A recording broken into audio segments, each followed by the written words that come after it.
Semoga kita senantiasa diberikan kemudahan oleh Allah dan kita diberikan kesehatan lahir dan batin. Sebelum kita masuk kepada materi hukum bacaan ilmu tajwid, maka lebih baiknya silakan dipimpin dulu untuk pembacaan doanya. Sebelum mulai pelajaran ini, alangkah baiknya kita baca doa terlebih dahulu. Baca doa dalam hati mulai. Selesai beri salam. Assalamualaikum warahmatullahi wabarakatuh. Waalaikumsalam warahmatullahi wabarakatuh. Terima kasih. Semoga kita semua dikabul oleh Allah Subhanahu wa taala. Bapak akan mengabsen dulu ya. Apakah ada yang tidak hadir? Ya. Aini, Albi, Alia, Muhammad Wahyu. Oke, di sini Bapak akan sampaikan dulu sebagaimana awal pembelajaran. Di sini ada kompetensi inti, kompetensi dasar, indikator pencapaian materi, dan tujuan pembelajaran. Nah, untuk kompetensi inti Bapak yakin kemarin sudah Bapak sampaikan dan kalian sudah memahaminya, sudah membaca. Dan nah, untuk kompetensi dasar pada kesempatan siang ini itu berkaitan dengan menyajikan pemahaman tentang menentukan hukum bacaan tajwid, ya. Menyajikan kaitan antara kewajiban menuntut ilmu dengan kewajiban membela agama sesuai perintah surat At-Taubah itu, ya. Kemudian tentang tajwidnya nanti itu berkaitan dengan tajwidnya. Nah, indikatornya mendemonstrasikan hafalan surat At-Taubah ayat 122 tentang nikmatnya mencari ilmu dan indahnya berbagi pengetahuan. Nah, untuk indikator ini nanti kalian diharapkan dapat menghafal, ya, menghafal tentang surat At-Taubah ayat 122, menganalisis hukum bacaan tajwid dari surat At-Taubah, ya, yang merupakan ayat yang menjelaskan tentang keterkaitan antara menuntut ilmu dengan kewajiban membela agama, ya. Baik, tujuan pembelajarannya setelah yang mengikuti pembelajaran dengan metode demonstrasi dalam materi hukum bacaan ilmu tajwid, peserta didik mampu mendemonstrasikan bacaan Al-Quran serta hukum bacaan tajwid dengan benar, dengan tepat sesuai dengan kaidah ilmu tajwid. Setelahnya menyimak video tentang kaidah-kaidah hukum bacaan ilmu tajwid dengan jenis-jenis hukum bacaan tajwid, peserta didik mampu menyebutkan dan menentukan jenis-jenis hukum bacaan dari ayat Al-Quran yang dibacanya dengan fasih. Ya, videonya nanti Bapak akan kirim atau share di Google Classroom-nya, ya, sehingga kalian bisa membukanya dan kalian bisa mempelajarinya. Nah, baik, untuk materi pokoknya berkaitan dengan pengertian ilmu tajwid, ya. Nah, di sini ada pengertian ilmu tajwid, ya. Tajwid sendiri jika dilihat dari bahasa berasal dari kata jawada, ya, yang mempunyai arti melakukan sesuatu dengan indah, bagus, dan membaguskan. Sedangkan di dalam ilmu qiraah, tajwid mempunyai arti mengeluarkan huruf dari tempatnya yang sesuai dengan sifat-sifat yang dimiliki huruf tersebut, ya. Nah, itu tentang pengertiannya. Sedangkan jika dilihat dari segi istilah, tajwid adalah ilmu untuk membaguskan pembacaan pada kitab suci Al-Quran disertai dengan kaidah-kaidah ilmu tajwid yang berlaku pada setiap huruf. Nah, sehingga dalam kaitannya dengan ilmu tajwid tersebut, bagian-bagian ilmu tajwid itu ada hukum bacaan nun mati dan tanwin, kemudian ada hukum bacaan mim mati, kemudian ada hukum bacaan tentang hukum bacaan nad. Nah, untuk hukum bacaan nun mati dan tanwin di sini terbagi ke dalam 4 bagian, ya. Di sini ada yang disebut dengan idhar, halqi, idgham, iklan, dan ikhfa. Ya, itu untuk hukum bacaan mati dan tanwin. Nanti kita praktekkan bersama, ya. Di sini banyak lagi cabang-cabangnya, ya. Idgham itu terbagi pada 2 bagian, ya. Ada idgham biguna, ada idgham guna, ya. Nah, kemudian di sini ada yang disebut dengan idhar wajib. Nah, idhar wajib itu apa? Idhar wajib itu apabila ada nun mati ketemu dengan huruf idgham, tetapi dalam satu kalimat, itu disebutnya idhar wajib. Jadi nggak usah ataupun nggak kamu dibaca dengan idgham memasukkannya, tetapi jelas terdengar suara nunnya. Misalkan ad-dunya contohnya untuk idhar, ya. Kemudian itu terbagi pada 3 bagian, ya. Nah, di sini ada ifa akrob, abad, dan ausat. Ifa akrob berarti sangat dekat, tidak terlalu samar, gitu ya. Nah, kalau abad itu jauh, ya, berarti samar. Kemudian ada ausat, itu pertengahan, ya. Nah, sehingga kalau misalkan yang akrob ini ada terdengar suara nun nantinya. Kalau huruf mad itu ada berapa? Huruf mad ada? Ada? Tiga. Berarti yang satu ya, wau, dan alif. Huruf mad itu ada 3, alif, wau, ya.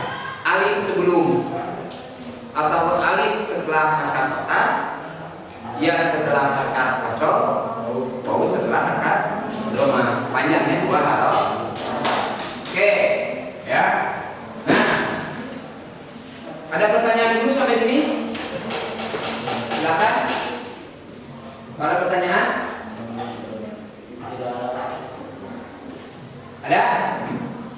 Mohon jujur dulu, ini masih bagian dalam ilmu tajwid.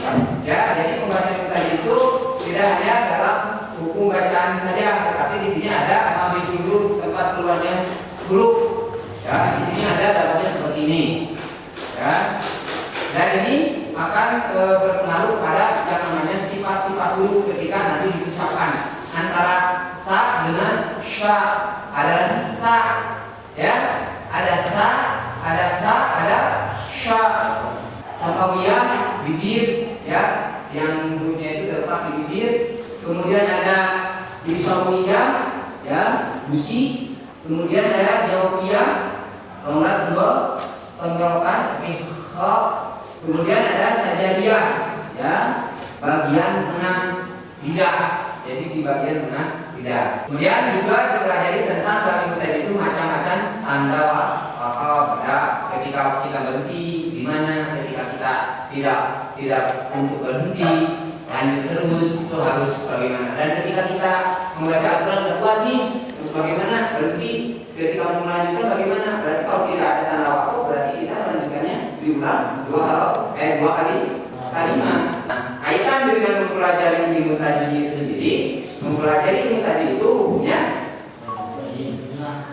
fardu kifayah, sehingga fardu kifayah itu dapat terwakilkan, tetapi tetap kita harus belajar. Kenapa? Karena untuk biar ketika kita membaca Al-Quran itu akan mendapatkan pahala. Di sini Bapak ada udah membuat berkaitan dengan kalimat-kalimat yang diambil dari sebagian ayat-ayat sambungannya ditulis, dan juga di sini sudah ada tentang ketentuan hukum bacanya. Nah, untuk itu silakan kalian untuk menuliskan ataupun memberikan di sini di kertas, ya, mana yang ini hukum bacanya apa. Nah, nanti kalian jodohkan di sini di kertas, ya. Kerjakan dengan kerja kelompok, ya. Ini kelompok 1, silakan nanti Bapak ambil lemnya. Ini kelompok 3.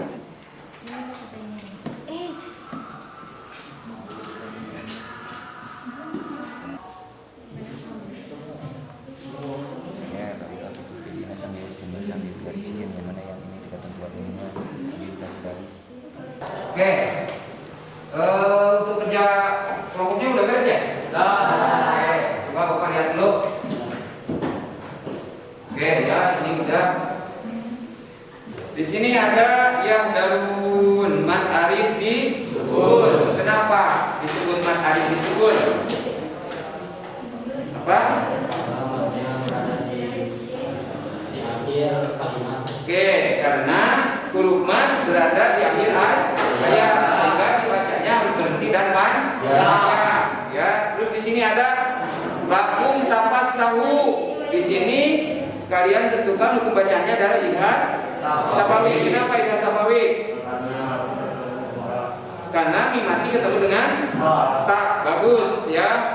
Oke, berarti kalian paham kan? Udah paham? Oke, ya. Nanti Bapak ini akan berikan nilai untuk kelompok 2. Oke, ya. Berarti ini tugas-tugasnya Bapak nanti akan menilai dan Bapak lihat ini udah maksimal dan kalian udah bisa untuk menentukannya. Berarti kalian paham ya? Paham. Nah, sehingga dalam pembelajaran untuk ilmu tajwid ini menurut kalian bagaimana? Apakah cukup dengan materi saja ataupun harus ada yang namanya prakteknya? Harus ada praktek. Hasil dari kerja kelompok kalian dan Bapak udah lihat ini bagus ya, dapat secara tidak langsung berarti kalian sudah dapat untuk menentukan hukum bacanya.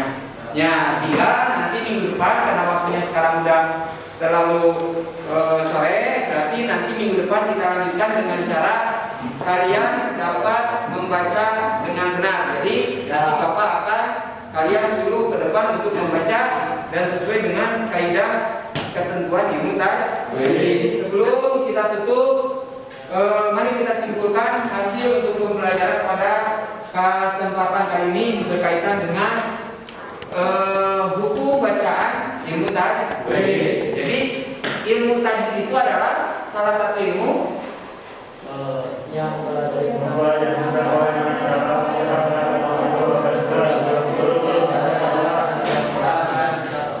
Oke, jadi ilmu yang mempelajari tentang tata cara pembacaan ayat Al-Quran dengan baik dan benar, ya sesuai dengan kaidah ilmu tajwid. Nah, kemudian dalam ilmu tajwid itu yang dipelajari adalah salah satunya hukum bacaan nun mati dan tanwin. Ya, dalam nun mati dan tanwin itu ada berapa cabang? Ada 4 cabang. Yang pertama disebut dengan hukum bacaan ikhfa, yang kedua idgham, yang ketiga idgham, yang keempat idgham. Dari idgham ini ada 2 cabang lagi, yaitu idgham bila guna dan idgham guna. Oke ya. Kalau misalkan dalam hukum bacaan mati itu ada berapa? Ada 3 yang disebut dengan idgham mutawasil, idgham safawi, ikhfa safawi. Kalau untuk idgham safawi hurufnya apabila mim mati ketemu selain daripada huruf mim dan ba. Kalau huruf ikhfa safawi, nah hurufnya ba, berarti apabila mim mati ketemu dengan ba. Kalau idgham mutawasil, jadi idgham mutawasil itu adalah bertemunya 2 jenis huruf, ya, bertemunya huruf yang sejenis. Yang pertama berharokat sukun, yang kedua berharokat ataupun huruf yang pertama mati, huruf yang kedua berharokat, mau kasroh, mau fathah, mau dhamma, ya, yang penting sejenis, sehingga itu disebut idgham mutawasil. Dan juga ada hukum bacaan yang disebut dengan hukum bacaan mad, ya. Nah, mad itu ada mad asli, mad far'i dan mad far'i. Ya, kalau mad asli umumnya ada di 3, ya. Ya, itu dan minggu depan kita lanjutkan untuk lebih memantapkan lagi, dan nanti minggu depan Bapak mau kalian dapat membaca dan sesuai dengan kaidah ilmu tajwidnya. Ya.